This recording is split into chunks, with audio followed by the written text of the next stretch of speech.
네, 안녕하세요. 오늘은 2024년 숙명여고 고1 1학기 중간고사 최고난도 문제를 풀어보도록 하겠습니다.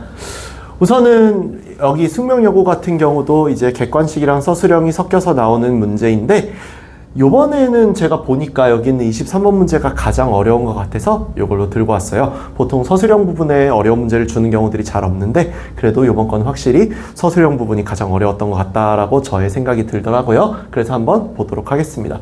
23번 실수 PQRS에 대하여 2차 방정식 x제곱 더하기 px 더하기 q는 0에 한근을 알파, 2차 방정식 2x제곱 더하기 rx 더하기 s는 0에 한근을 베타라 할 때 알파 플러스 베타는 실수 부분이 0인 허수이고 베타분의 알파는 실수라고 했습니다.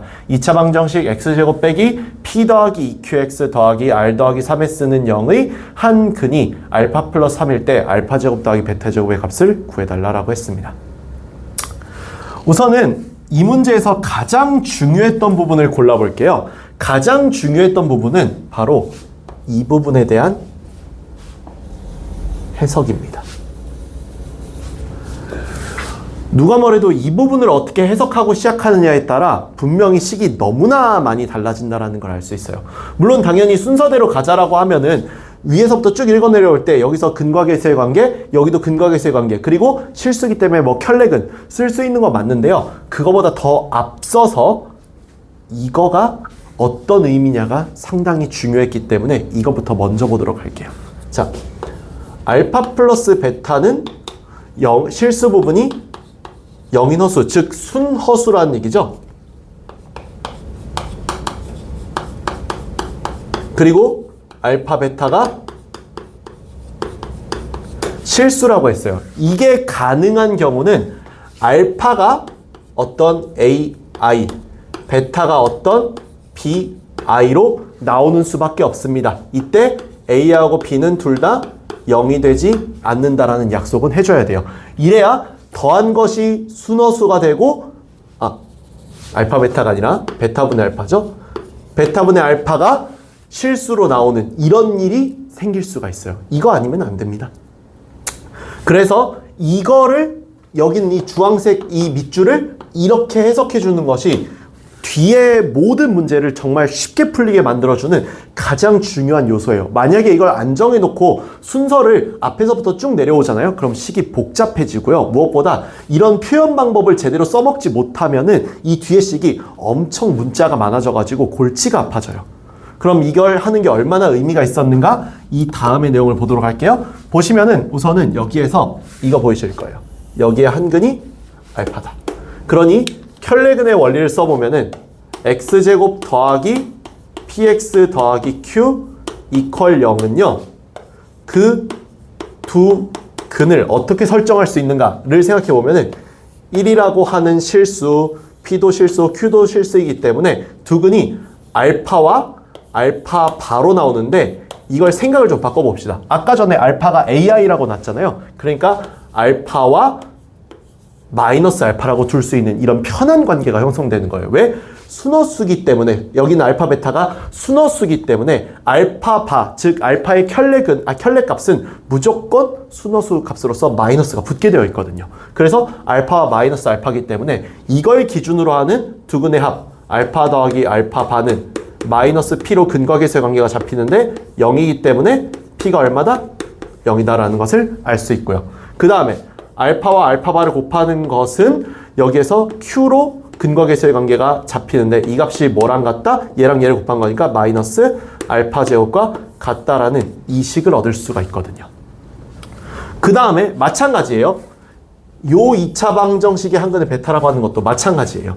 그러니까 2x 제곱 더하기 rx 더하기 s 이퀄 0의 두 근을 잡아주면 그 두 근이 뭘로 잡힌다?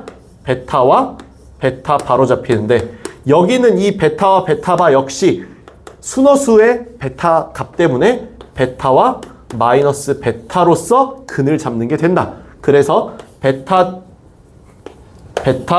더하기 베타 바의 값은 여기에서는 근과 계수의 관계가 마이너스 2분의 r인데 이게 얼마다? 0이다. 따라서 r이 0이라고 나올 거고요.